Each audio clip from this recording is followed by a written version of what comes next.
cafeteria. He begins reviewing the letters, right when he suddenly spots an anonymous postcard from the Dolphin Hotel in New York, with a chilling warning that says, "Don't enter 1408. Mike only sees this as a challenge, so he calls the Dolphin Hotel, and tries to book room 1408. But the receptionist coldly informs him that the room is unavailable for any date, and abruptly hangs up. Curious, Mike now begins to investigate the hotel on the internet, and finds several mysterious cases of deaths that happen there. The next day, he speaks with his editor, who connects with a lawyer to handle the Dolphin situation. According to the lawyer, the hotel should give him the room if it is unoccupied, since otherwise they could be sued for discrimination. The editor asks Mike if he really wants to return to New York after what happened in the past, but Mike insists he won't tell anyone about his arrival. Days later, Mike arrives at the Dolphin Hotel, where the receptionist asks him to wait a moment, and summons the manager.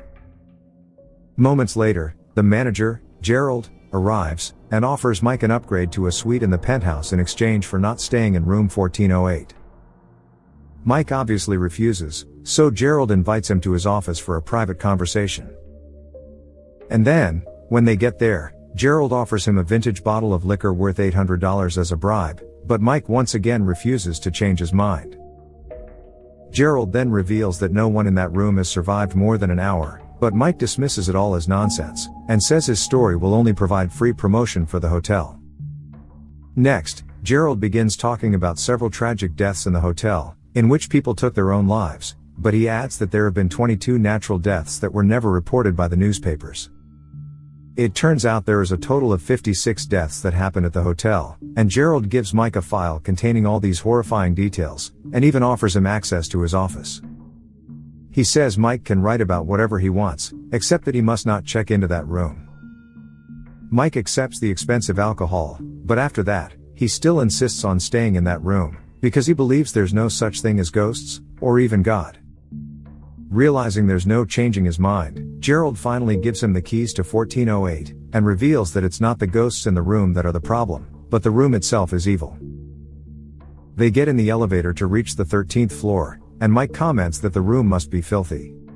But Gerald states that they clean the room once a month under supervision, and the maids work in pairs with the door open. No one stays there more than 10 minutes, but despite everything, accidents happen sometimes. A few years ago, a maid was locked in the bathroom for a few minutes. When they found her, she had gouged her eyes out with scissors, and was laughing hysterically. Not long after, the elevator stops, and Gerald says he can't go beyond this point, and tries to change Mike's mind one last time without success. Mike walks down the hallway, until he reaches his room, 1408, where he notices a woman and her baby entering next door. Upon arriving at his room, Mike notices that the room looks very clean and ordinary, nothing like the creepy place he had expected. He takes out his recorder, and begins documenting his experiences, saying that the manager had scared him for no reason.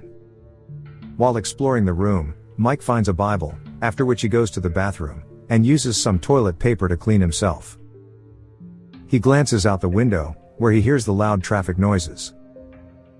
But he is suddenly startled when the radio in the room starts playing the song "We've Only Just Begun" by the Carpenters. Mike is shocked to see 2 chocolates on his pillow, which hadn't been there moments before. He assumes it's a prank set up by Gerald, and eats the chocolates without hesitation.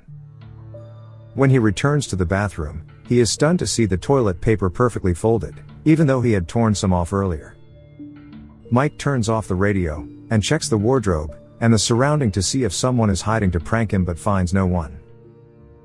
Out of nowhere, he begins to feel an intense heat, and it turns out the thermostat isn't working.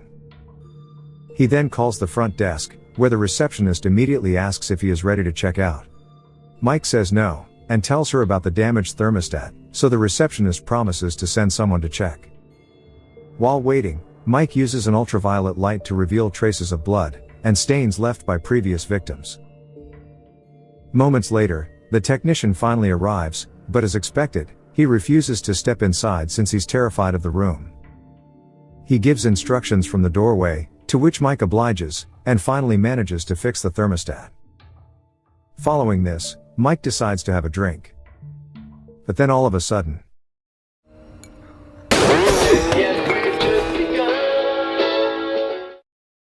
The startled man turns off the radio, right when he notices it has even begun a countdown from 60 minutes. Just then, he hears a high-pitched ringing, and even when he peeks out the window, he can't hear the sound of traffic anymore. Then, out of nowhere, the window slams shut with force, causing a wound in his hand. Mike quickly heads to the bathroom to clean the blood, but suddenly the faucet begins to release scorching water that hurts him even further.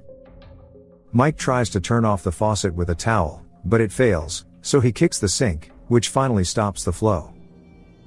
Retreating to the room, he bandages his wound, right when the radio plays the same song from earlier again, so Mike unplugs the radio, but despite this, the timer remains on. Just then, he gets a call from the receptionist, who informs him that there will be a 10-minute delay in his sandwich. An angry Mike says he didn't order anything, and says he's had enough, and wants to check out. But the receptionist barely pays attention to his words, and says she will put him through to the manager, which never happens. Frustrated, Mike grabs his bags and tries to leave, but he struggles to open the door, and ends up breaking the knob. After banging and kicking the door, he peeks out and is shocked to see another eye staring back at him, leaving him horrified. He begins to scream through the window, and finally manages to get the attention of a man in the next building. Mike asks him to call the police, but to his shock, the man begins imitating his movements. Soon, Mike realizes that this guy is another version of himself, and his other self being attacked by someone from behind. Mike is also attacked by a hideous figure, but the person immediately vanishes.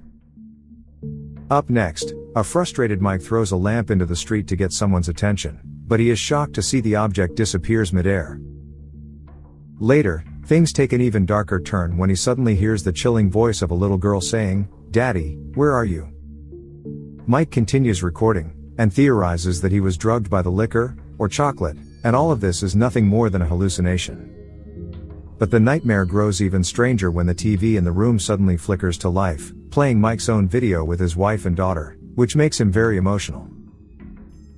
After the video ends, Mike begins to see the ghosts of several victims who had died in the same room. In the bathroom, he notices an old man in a wheelchair, who shockingly turns out to be his father. The man soon disappears, leaving Mike confused and terrified by what is happening to him. He continues recording, saying that maybe the whole thing is not real, and is just a vivid nightmare. Just then, Mike notices a huge crack in the wall from which a stream of blood pours out. He studies the hotel's floor plan, after which he climbs out of the window, and steps onto the ledge, so he can reach the window of the next room. He begins walking carefully, but unfortunately, he soon discovers all the other windows have vanished.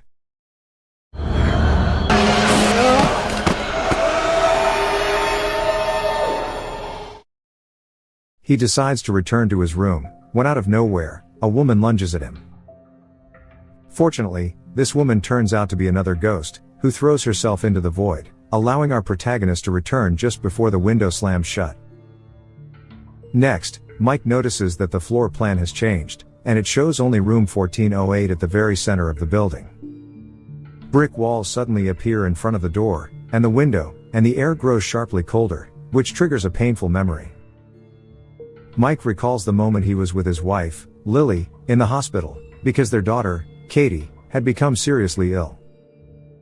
At this point, the thermostat continues to drop the temperature, so Mike tries to warm himself while calling for help, but there is no signal. Luckily, he remembers the laptop in his bag, and manages to video call Lily. She is stunned to hear from him after a year, as it is revealed that the couple has been separated for a long time. Mike explains that he is trapped in the Dolphin Hotel in room 1408, and asks her to call for help, but she is more annoyed that he is in New York, and didn't call her sooner. Mike tries to make her understand the urgency of the situation, but just then, the sprinkler system turns on, so the water damages Mike's computer and cuts the call. Mike somehow manages to stop the sprinkler, and now he decides to escape through the ventilation duct. After crawling for a while, he reaches near the next room, where a mother and her baby are staying. Mike desperately calls out to her for help, but to his shock, she is none other than Lily, and their daughter from the past. Mike keeps moving forward, and soon encounters another scene, in which he is engaging in a heated argument with his father. It turns out his father is berating him for neglecting Lily after their daughter's death. Mike ignores this, and continues moving forward, right when he notices a corpse in a hideous state, covered in webs. Suddenly, the corpse stirs to life, so Mike runs away while it begins chasing him relentlessly. Mike then ends up kicking the corpse, and returns to room 1408 once again. After taking a sip of his drink, Mike opens the Bible, only to be horrified to see every page completely blank. He then recalls another memory of his sick daughter, and how Lily was trying to comfort her by talking about God. It turns out Mike used to be angry at his wife for filling Katie's head with fantasies of heaven, instead of encouraging her to fight. In the present, the temperature keeps dropping, so Mike tries to warm himself by making an improvised bonfire from the files of previous victims. Even so, he continues documenting his experience, until he hears his ex-wife's voice coming from the laptop. She tells him that she managed to call the police, but when the officers entered room 1408, it was completely empty. Lily also says that she will be there in 15 minutes, but he notices the timer shows only 2 minutes, and says it will be too late. Just then, another version of Mike appears on the call, and says that 15 minutes is perfect. Mike realizes the room is trying to lure her in, and desperately begs his wife not to come here, but the call cuts off. And then, things turn bizarre when a massive tremor shakes the room, destroying everything. When Mike looks at a painting depicting a ship in heavy weather, the image comes to life, and he feels as if he were on a sinking ship in a raging storm. The walls also crack, and a torrent of water sweeps him beneath the surface.